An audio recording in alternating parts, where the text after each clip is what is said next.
The day my father dropped the bombshell, my world flipped upside down, and nothing could have prepared me for the shock that would follow. It started innocently enough, a grand celebration of my father's decades of dedication to the family restaurant. I poured my heart into planning this retirement party, believing it would mark a seamless transition. After all, I was the obvious choice to take the reins. Wasn't I? I had dedicated the last 5 years of my life to this restaurant. 5 years of pouring sweat, energy, and ambition into ensuring its success. Our family business wasn't just any Italian restaurant, it was the crown jewel of our heritage. My father had run it nearly his entire life, building it brick by brick after inheriting it from my grandparents. To say it was the cornerstone of our family legacy would be an understatement. The restaurant wasn't merely a business, it was a living testament to our history. Our location wasn't just another branch, it was the original spot where my grandparents had first kindled their dream. My father, inheriting that dream, had expanded it, opening 2 additional locations. My uncle managed one, and his daughter, my cousin, handled the other. But ours? It was the heart of it all. The busiest, most celebrated branch. So, when my father announced his retirement months prior, I was certain it was my time to shine. I had given up a corporate career to stand by his side, learning the ins and outs of the business, investing every ounce of passion I had. How could I not assume that I was the heir apparent? Sure, my uncle and his daughter were part of the business too. But my uncle was nearing retirement himself, and my cousin, though capable, didn't have the years of experience or the intimate connection with this particular restaurant that I did. It was a no-brainer. Or so I thought. What I didn't anticipate was the curveball my father would throw at the very event I had painstakingly planned to honor him. In front of family, employees, and friends, he dropped the news that the restaurant, our family's pride, wouldn't be going to me.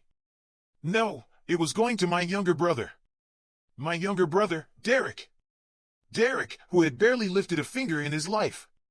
Derek, who had no experience, no direction, and no discipline.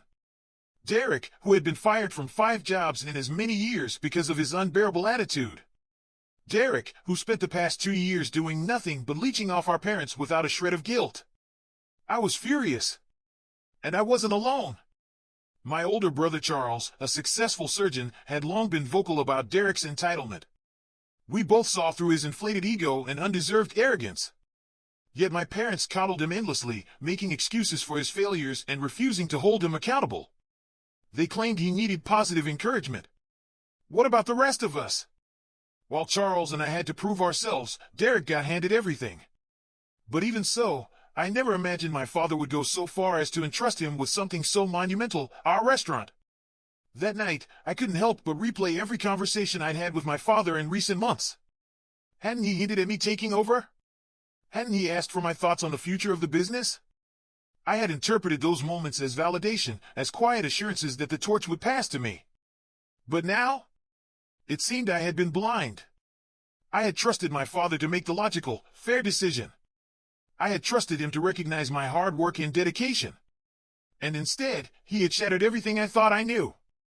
The bitterness in the air was palpable, and as I stood there, processing the betrayal, one thought consumed me. Why? Why had he done this? How could he trust someone like Derek over me? It wasn't just a loss of opportunity. It was a loss of faith in the man I had looked up to my entire life. My father had always been loving and respectful toward me, both as his daughter and an employee. Even though he sometimes treated Derek differently, I never doubted his affection for me. So, when he announced his retirement, I naturally assumed the reins of the family business would be passed to me. For 5 years, I had worked tirelessly at the restaurant, ensuring everything ran perfectly. It never even crossed my mind that he might choose someone else. To celebrate his announcement, I decided to throw him a party, unaware that the moment I had been waiting for would shatter my expectations. On the day of the party, surrounded by family, employees, and friends, my father stood up to make the big announcement. But instead of naming me as his successor, he declared that Derek, my irresponsible and inexperienced brother, would take over the family business. A stunned silence swept across the room. My mother, the employees, everyone, looked just as shocked as I felt. How could this be happening? I had poured my heart and soul into this restaurant for years, yet here he was, handing it all over to Derek, who hadn't lifted a finger to earn it. The reality didn't sink in until my father pulled Derek close and my brother, with a smug grin, accepted the position as if it had always been his. Rage and heartbreak bubbled inside me. Without a word, I stormed out of the restaurant, tears streaming down my face. Moments later, my father followed me outside, trying to explain his reasoning. But his words only added insult to injury. He told me Derek had been aimless and unmotivated for years, hopping from one failed job to the next. This was his attempt to give Derek purpose, a sense of responsibility. He believed that putting Derek in charge of the restaurant would force him to step up and finally take life seriously. My father thought that because this was a family business, Derek would feel more invested. If not, at least he'd get out of the house and do something with his life. And what about me? My father expected me to stay on, acting as Derek's shadow, guiding him every step of the way. "You'll be the real boss," he said. "He's just the figurehead." The words stung like a slap in the face. I wasn't Derek's babysitter.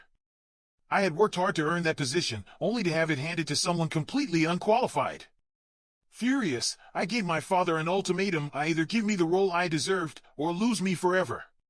He accused me of being selfish, of not considering my brother's future. But what about my future? We argued bitterly, and when he refused to reconsider, I made my decision. That night, I cut ties with him. I walked away from the restaurant, the place I had devoted years of my life to, and vowed never to return. The next day marked the last time I set foot in that building. Over the past month, I've kept my distance. I stopped speaking to my father entirely and avoided Derek as much as possible.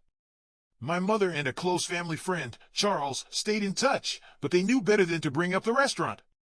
It was a sore subject, one I wasn't ready to face. In the meantime, I started applying for other jobs, relying on my savings to get by. I even planned a trip to clear my mind, hoping to move on from the betrayal. But then, just as I began piecing my life together, Derek's incompetence came crashing down on all of us, exactly as I had predicted. He had been left to run the restaurant with no oversight, and in his usual reckless fashion, he made a series of disastrous decisions. To save money, he cut corners on ingredients, including those for our vegan menu, which catered to a loyal clientele. Worst of all, he shut down the separate vegan food preparation area, blending vegan and non-vegan products in ways that were both unethical and dangerous. I found out about the chaos when the inevitable happened. A customer ordered a dessert, explicitly requesting non-dairy milk due to allergies. Derek, in his infinite wisdom, had instructed the staff to use regular milk whenever possible to cut costs. The result? The customer suffered a severe allergic reaction. My father's decision to trust Derek with the restaurant had backfired spectacularly. And now, despite my anger and resentment, I might have to step in and clean up the mess he's made. Asian spiraled any further. The next day, I met my dad in person for the first time in a while. The distance between us felt strange, like a gap had formed where there used to be routine. For 5 years, I had seen him almost every day. But this was different.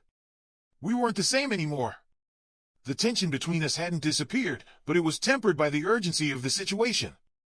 We sat in silence as our lawyer spoke, but I couldn't help but notice how the old familiarity lingered in the air. It was as if, in all that time apart, something fundamental hadn't changed. He still felt like my dad, even though everything had shifted. There wasn't much talking between us, but I could tell he had thoughts of his own. He hadn't apologized yet, not properly, but I didn't expect him to. Not now. That could wait. There were bigger things to deal with. When the meeting ended, he invited me home to see my mom. It had been a while since I had been there. Since before the retirement party, I hadn't set foot in the house. I had avoided it, avoiding him too. But this time, I couldn't bring myself to go. I had prior plans, another engagement party, a friend's celebration. It seemed like life was still moving on, even if I wasn't ready to face it all yet. The air was thick with curiosity as I sat there, wondering about Derek's whereabouts. Just the day before, I had asked my dad whether I would find him at home, and his answer was no. I knew Derek no longer lived with him, but I couldn't shake the need to know more. Where was he now? What had really happened? My dad gave nothing away, though, and made it clear he didn't want to discuss it. So, I dropped the subject. I didn't push further, even though the question gnawed at me. Later, I spoke to Charles. He revealed that he knew Derek had moved out just a few days after being fired, but there was ambiguity. Did Derek leave on his own accord? Or did my parents ask him to go? There were pieces missing in this puzzle, but I wasn't going to let it go. I planned to speak to my dad again and get to the bottom of this mystery. As for the meeting we had, it wasn't as tough as I'd imagined it would be. Given the circumstances, I expected the worst. The breach of ethical codes was significant, and what had happened was absolutely unacceptable. But the customer, surprisingly, was reasonable. She explained her frustration, not from the incident itself, but because, after everything had gone down, the manager still insisted it was her fault. The manager claimed she hadn't mentioned her dairy allergy and hadn't specified that she wanted soy milk. The blame was placed on her, and she wasn't having it. That's when she took to social media to voice her anger, and we realized just how much of a mess Derek had made of everything. He'd made a bad situation worse. Before all this, she hadn't wanted to talk to us at all unless her lawyer was present.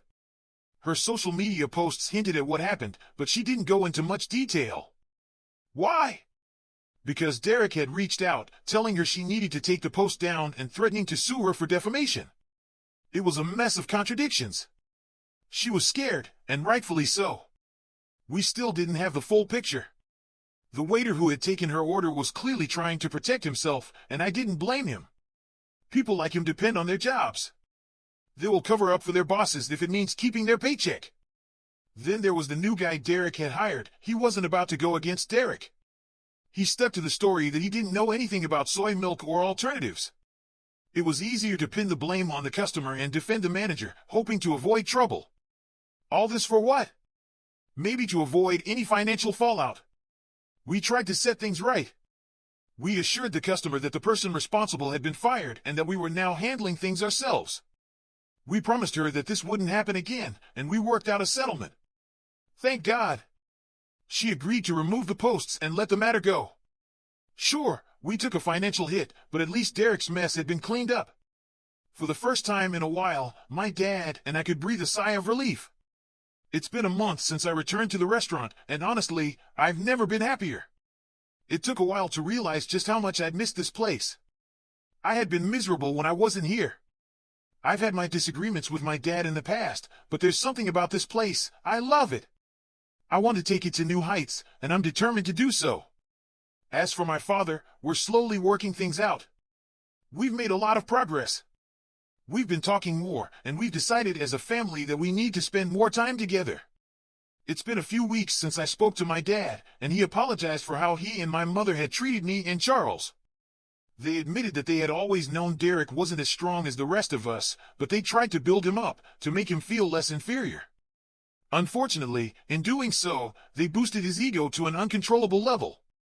He thought far too highly of himself without putting in the necessary effort to improve. When my dad finally fired him, Derek's pride was hurt, and he moved out. After that, he cut ties with everyone. But my dad had managed to get some information. Derek was living with a friend and working at a local video game store. At least he was trying to make his way on his own, which is a step in the right direction. As for the family dinners, we've kept up the tradition. Every weekend, my family, including Charles and his wife, gather for dinner. Derek has been invited several times, but he's refused to respond. That's his choice, and honestly, it doesn't affect me. I don't want anything to do with him. I wish him well, but I have no desire to rekindle any kind of relationship with him. Spending time with my family has been a blessing. My dad and I are finally getting back to normal, and it feels good. Life has been great recently. I have no complaints. I'm doing what I love, and I'm building something I truly believe in. And, perhaps most importantly, I'm back on good terms with my family. What more could a person want for happiness?